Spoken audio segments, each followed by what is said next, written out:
ನಮ್ಮ Sahyadri news channel ಅನ್ನು YouTube, Facebook ಹಾಗೂ ಇನ್ಸ್ಟಾಗ್ರಾಂನಲ್ಲಿ ನೋಡಿ.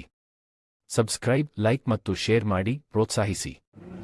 ಯಾವ ರೀತಿ ಹಿಂದೂ ಯುವತಿಯರನ್ನು ಗುರಿಯಾಗಿಸಿ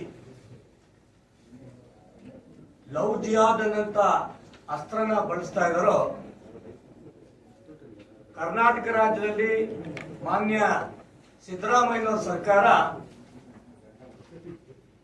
ಈಗ ವಸತಿ ಜಿಹಾದ್ ಅನ್ನ ಮಾಡ್ಲಿಕ್ಕೆ ಹೊರಟಿದ್ದಾರೆ. ಅಂಬೇಡ್ಕರ್ ಅವರು ಈಗಾಗಲೇ ಧರ್ಮಾಧಾರಿತ ಮೀಸಲಾತಿ ಮಾಡಬಾರದು ಅಂತ ಕಾನೂನನ್ನ ತಂದಂತ ಸಂದರ್ಭದಲ್ಲಿ ಇವರು ಇವತ್ತು ಮುಸಲ್ಮಾನರಿಗೆ 15% ಮೀಸಲಾತಿ ಕೊಡಬೇಕು ಅಂತ ತೀರ್ಮಾನ ಮಾಡಿರೋದು ರಾಷ್ಟ್ರಭಕ್ತರ ಬಳಗದಿಂದ ನಾವು ಖಂಡಿಸ್ತಾ ಇದ್ದೀವಿ. ಯಾವತ್ತೂ ಕೂಡ ಬುದ್ಧ, ಬಸವ ಇವ್ರು ಹೇಳ್ಕೊಟ್ಟ ಹಾದಿಯಲ್ಲಿ ನಾನು ಸಾಕ್ತೀನಿ ಅಂತ ಹೇಳಿದಂತ ಮಾನ್ಯ ಮುಖ್ಯಮಂತ್ರಿಗಳು ಕಳೆದ ಬಾರಿ ಬಜೆಟ್ ನಲ್ಲೇನೆ ಮುಸಲ್ಮಾನರ ಅಭಿವೃದ್ಧಿಗೋಸ್ಕರ 1,000 ಕೋಟಿ ರೂಪಾಯಿ ಮೀಸಲು ಈಗಾಗಲೇ ಬಜೆಟ್ ನಲ್ಲಿ ಇಟ್ಟಿದ್ದಾರೆ.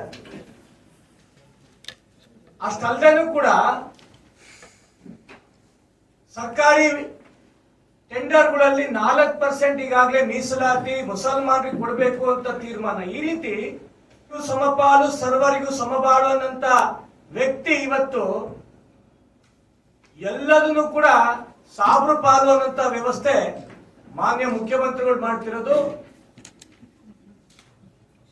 ತುಂಬಾ ಅನ್ಯಾಯ ಮತ್ತು ಇದನ್ನ ಇಡೀ ಹಿಂದೂ ಸಮಾಜ ಖಂಡಿಸ್ತಾ ಇದೆ ಅಂತ ಮಾಹಿತಿ ನಾನು ಈ ಒಂದು ಸಂದರ್ಭ ನಾನು ಹೇಳಿ ಬಯಸ್ತಾ ಇದ್ದೀನಿ. ಹಿಂದುಳಿದ ವರ್ಗ, ದಲಿತ ವರ್ಗ ಈ ರೀತಿ ಚಾಂಪಿಯನ್ ನಾನು ಅಂತ ಹೇಳಿದಂತ ಮುಖ್ಯಮಂತ್ರಿಗಳು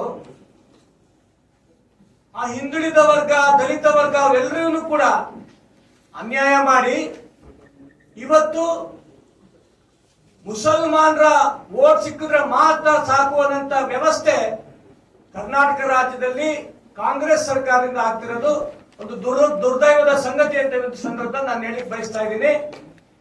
ಇದಕ್ಕೆ ಅನುಗುಣವಾಗಿ ನಾಡಿದ್ದು ಬುಧವಾರ ಬೆಳಿಗ್ಗೆ 25ನೇ ತಾರೀಕು ಬೆಳಿಗ್ಗೆ 10 ಗಂಟೆಗೆ ರಾಮಣ್ಣ ಶೆಟ್ಟಿ ಪಾರ್ಕ್ ಇಂದ ಶಿವಪ್ಪ ನಾಯಕ ವೃತ್ತದವರೆಗೂ ರಾಷ್ಟ್ರಭಕ್ತರ ಬಳಗದಿಂದ ಒಂದು ಬೃಹತ್ ಪ್ರತಿಭಟನಾ ರ್ಯಾಲಿಯನ್ನು ನಾವು ಹಮ್ಮಿಕೊಂಡಿದ್ದೀವಿ.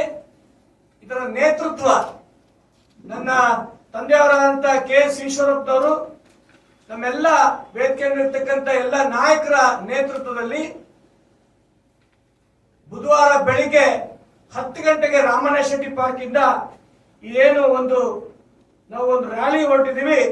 ಇದಕ್ಕೆ ಸಮಸ್ತ ಹಿಂದೂ ಬಾಂಧವರು ನಮಗೆ ಸಹಕಾರ ಕೊಡಬೇಕು. ಮತ್ತೆ ತತ್ಕ್ಷಣ ಏನು ರಾಜ್ಯ ಸರ್ಕಾರ ಈ ಒಂದು 4% ಯಾವ್ಯಾವ ವಸತಿ ಯೋಜನೆ ಅಂದ್ರೆ, ಒಂದು ಆಶ್ರಯ ಯೋಜನೆ, ಎರಡನೇದು ಬಸವ ವಸತಿ ಯೋಜನೆ, ಅಂಬೇಡ್ಕರ್ ನಿವಾಸ ಯೋಜನೆ, ದೇವರಾಜ ಅರಸು ವಸತಿ ಯೋಜನೆ ಮತ್ತು ಮುಖ್ಯಮಂತ್ರಿಗಳ ನಿವೇಶ ಯೋಜನೆ, ಇದೆಲ್ಲದಲ್ಲೂ ಕೂಡ ಏನ್ 15% ಮೀಸಲಾತಿ ಮಾಡಬೇಕು ಅಂತ ಮಾಡಿದರೆ ಇದನ್ನ ತಕ್ಷಣ ನಿಲ್ಲಿಸಬೇಕು. ಇಲ್ಲಾಂದ್ರೆ ರಾಜ್ಯಾದ್ಯಂತ ಒಂದು ತೀವ್ರವಾದಂತ ಹೋರಾಟನ ಮಾಡಲಿದ್ದೀವಿ. ಪ್ರಾರಂಭಿಕವಾಗಿ ಶಿವಮೊಗ್ಗ ನಗರದಲ್ಲಿ ನಾವು ಬುಧವಾರ ಬೆಳಿಗ್ಗೆ ಈ ಒಂದು ಪ್ರತಿಭಟನಾ ರ್ಯಾಲಿಯನ್ನು ಹಮ್ಮಿಕೊಂಡಿದ್ದೀವಿ.